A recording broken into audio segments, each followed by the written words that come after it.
സഹോദരിയുടെ രക്ഷയായിരുന്നല്ലോ പ്രധാനം. അവളെ ഒരാൾ വിവാഹം ചെയ്തു കഴിഞ്ഞു. ഇനിയെങ്കിലും ഭാര്യയുടെ കാര്യം ഒന്ന് ഓർമ്മിച്ചൂടെ? ഇങ്ങനൊരു ഗതികേട് ഉണ്ടാകാതിരിക്കാൻ വേണ്ടിയാണ് വിവാഹം വേണ്ടെന്ന് പറഞ്ഞത്. സമ്മതിക്കാതിരുന്നത് ജയലക്ഷ്മിയാണ്. ഒരു ഗതികേടുമില്ല. എന്നെ വിവാഹം ചെയ്ത ഭർത്താവിനെ നേടിയെടുക്കാൻ എനിക്ക് കഴിയും.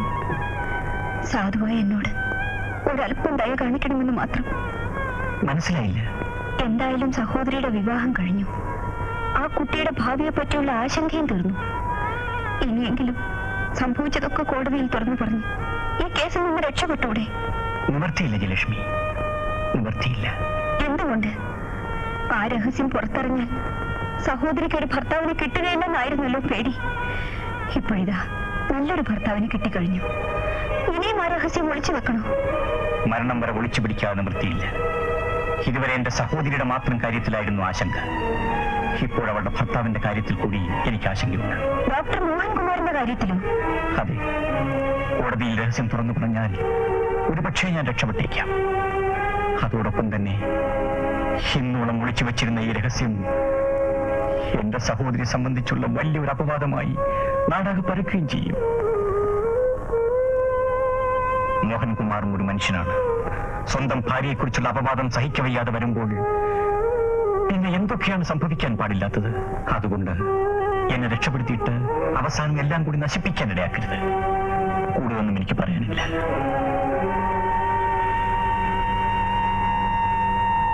ജയലക്ഷ്മി പോയിക്കൊള്ളൂ.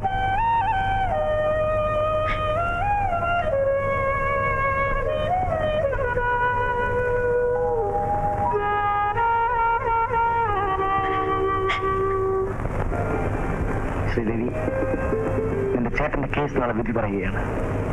നിനക്ക് മാത്രമേ നിന്റെ ചേട്ടനെ രക്ഷിക്കാൻ കഴിയൂ. ഒരു പാപവും ചെയ്യാത്ത മനുഷ്യൻ നിനക്ക് വേണ്ടി ശിക്ഷയേൽക്കാൻ നീ സമ്മതിക്കുമോ? ഡോക്ടർ, ഒരു സ്ത്രീ കാണാൻ വന്നിരിക്കുന്നു. വരാൻ പറയൂ.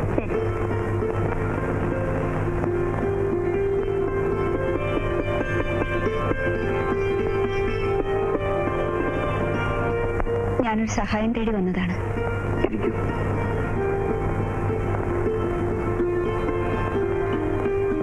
എന്നെ മനസ്സിലായോ? കോടതിയിൽ വെച്ച് കണ്ടതായി ഓർമ്മിക്കുന്നു. ഞാൻ ലോക്കപ്പിൽ ചെന്ന് ഡോക്ടർ രാജേന്ദ്രനെ കണ്ടിട്ട് വരികയാണ്. ക്ഷമിക്കണം, ഡോക്ടറും നിങ്ങളുമായിട്ടുള്ള ബന്ധമോ? ഞാൻ അദ്ദേഹത്തിന്റെ ഭാര്യയാണ്. അതെ. എന്ത് ചെയ്യാം? എല്ലാവരെയും അറിയിച്ചുകൊണ്ടുള്ള ഒരു വിവാഹം നടത്താൻ ഞങ്ങൾക്ക് ഭാഗ്യമില്ലാതെ പോയി. ഏതായാലും അതൊന്നും ഇപ്പൊ ഇവിടെ പ്രശ്നമല്ല. എനിക്ക് എന്റെ ഭർത്താവിനെ മരണത്തിൽ നിന്ന് രക്ഷിക്കണം. ഡോക്ടർക്ക് എന്നെ സഹായിക്കാൻ കഴിയുമോ? ഡോക്ടർ എന്ന നിലയിലോ? അല്ല, ഒരു സുഹൃത്തെന്ന നിലയിൽ. ആ കൊലപാതകത്തിന് ഇടയാക്കിയ സംഭവം എന്തെന്ന് നിങ്ങൾക്കറിയാം. അതെങ്ങനെ നിങ്ങൾക്കറിയാം? എന്റെ ഭർത്താവ് പറഞ്ഞു, ആ രഹസ്യം കോടതിയിൽ അറിയിച്ചാൽ അദ്ദേഹത്തെ രക്ഷിച്ചു തരാമെന്ന് വക്കീൽ ഉറപ്പ് പറയുന്നു. എങ്കിലത് നിങ്ങൾക്കായിക്കൂടെ? ആകാത്തത് കൊണ്ടല്ല. ആ രഹസ്യം തുറന്നു പറഞ്ഞ് അദ്ദേഹത്തെ വെളിയിൽ കൊണ്ടുവന്നാൽ ആത്മഹത്യ ചെയ്യുമെന്ന് അദ്ദേഹം പറഞ്ഞു. ആ ഭീതി എനിക്കുമുണ്ട്. തുറന്നു പറയാത്തതും അതുകൊണ്ട് തന്നെയാണ്. അദ്ദേഹത്തിന്റെ പ്രാണൻ രക്ഷിക്കാൻ വേണ്ടി എന്റെ പ്രാണൻ വേണമെങ്കിലും ഞാൻ ഉപേക്ഷിക്കും. എന്നാലും പ്രയോജനമില്ല. പ്രാണൻ എക്സ്ചേഞ്ച് ചെയ്യുന്ന ഏർപ്പാട് കോടതിയിലില്ല. അവിടെ തെളിവിനും രേഖയ്ക്കുമാണ് വില. അപ്പൊ പിന്നെ എന്ത് വേണമെന്ന് നിങ്ങൾ തന്നെ പറഞ്ഞാൽ മതി. നിങ്ങൾ എന്നെ സഹായിക്കില്ലേ? ഈ പറഞ്ഞ സഹായമാണെങ്കിൽ പ്രതീക്ഷിക്കണ്ട. വേറെ എന്തെങ്കിലും സഹായമാണെങ്കിൽ? ഇനിയുള്ള കാര്യത്തിനൊന്നും നിങ്ങളുടെ സഹായം ആവശ്യമില്ല. അദ്ദേഹത്തെ തൂക്കിക്കൊന്നുവെന്ന വാർത്ത കേൾക്കാൻ ഞാൻ ഈ ഭൂമിയിൽ ഉണ്ടാവില്ല. നിൽക്കൂ, ഒന്ന് വന്നിട്ട് പോകൂ. എന്ത് വേണം? പറയാം.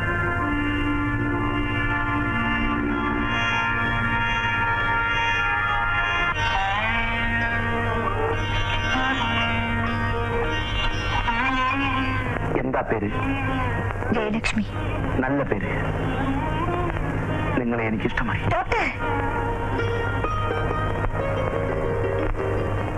ശ്രീദേവി നോക്കി നോക്കുന്നുണ്ടാണ്.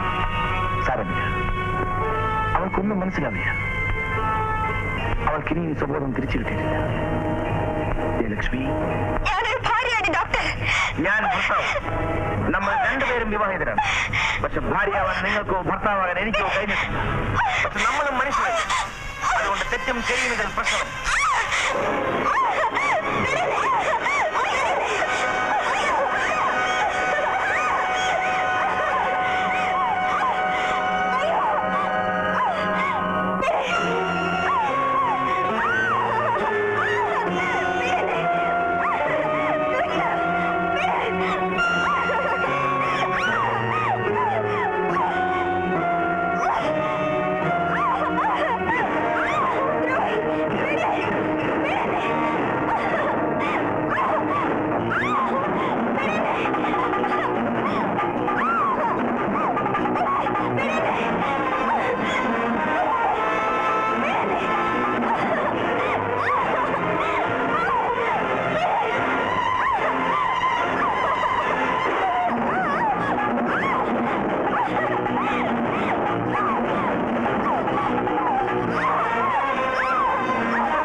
നീ ഇപ്പൊ എന്റെ വീട്ടിലാണ്.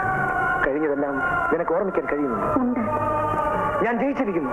ക്ഷമിക്കണം സഹോദരി. ഞാൻ കരുതിക്കുട്ടി ചെയ്തത് യാദൃച്ഛികമായി ഇങ്ങനൊരു ബുദ്ധി എനിക്ക് തോന്നി. തികഞ്ഞ മര്യാദകളും കാറത്വവുമാണെന്ന് അറിഞ്ഞുകൊണ്ട് തന്നെ ഒരു ജീവൻ രക്ഷിക്കാൻ വേണ്ടി ഇങ്ങനൊരു പരീക്ഷണം നടത്തിപ്പോയതാണ്. ഇനി ഇത് മാത്രമേ ബാക്കിയുണ്ടായിരുന്നുള്ളൂ. ഇതിൽ ഞാൻ വിജയിക്കുകയും ചെയ്തു. ക്ഷമിക്കണം സഹോദരി. എന്റെ ചേട്ടൻ എവിടെ? ഇത് നുണയാണ്. എന്നെ രക്ഷിക്കാൻ വേണ്ടി എന്റെ സഹോദരി പറഞ്ഞ കെട്ടുകഥയാണിത്. ഞാനാണ് സോമരാജനെ വെടിവെച്ചു കൊന്നത്. ശ്രീദേവി പറഞ്ഞത് മുഴുവൻ അസത്യമാണ്. ഞാൻ ഈശ്വരനെ സാക്ഷി നിർത്തിയാണ് മൊഴി തന്നത്. ഇതിലൊരു അക്ഷരം പോലും നുണയില്ല. നടന്നത് എന്താണെന്ന് ഞാൻ വിശദമായി പറയാം. ശ്രീദേവി, ചേട്ടൻ എന്നോട് ക്ഷമിക്കണം. എനിക്ക് വേണ്ടി ചേട്ടൻ കൊലമരത്തിലേറാൻ ഞാൻ സമ്മതിക്കില്ല. സോമരാജന്റെ വീട്ടിലാണ് ഞങ്ങൾ വാടകയ്ക്ക് താമസിച്ചിരുന്നത്. അയാൾ പലപ്പോഴും വന്ന് എന്നെ ശല്യപ്പെടുത്തിയിരുന്നു. അത് മനസ്സിലാക്കി എന്റെ ചേട്ടൻ അയാൾ വീട്ടിൽ വരരുതെന്ന് വിലക്കി. ഒരു ദിവസം ചേട്ടൻ ഹോസ്പിറ്റലിൽ പോയി കഴിഞ്ഞപ്പോൾ ഫോൺ ബില്ലടിച്ചു.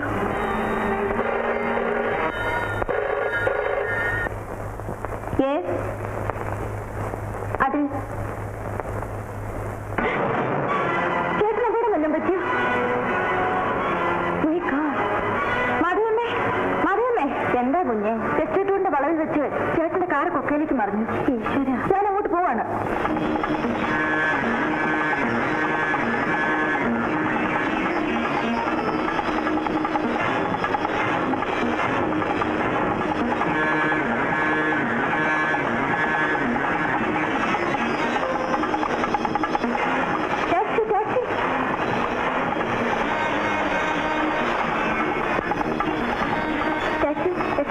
പോണല്ലോ.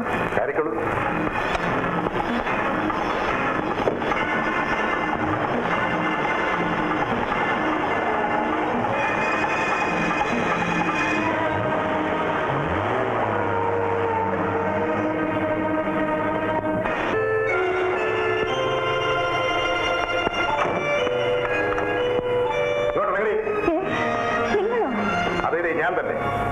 നിനക്ക് ഫോൺ ചെയ്തത് ഞാനാണ്. നിന്നെ വീട്ടിൽ നിന്നും പുറത്തു ചാടിക്കാൻ ഞാനൊരു വിദ്യ പ്രയോഗിച്ചു. എന്റെ കണക്കുകൂട്ടൽ തെറ്റിയില്ല. ഇവിടെ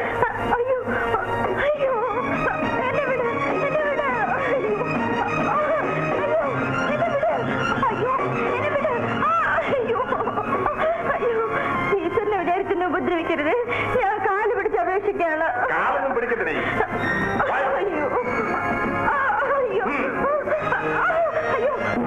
എന്നെ മാനഭംഗപ്പെടുത്തി, ചേട്ടനുമായിട്ട് ഏറ്റുമുട്ടി.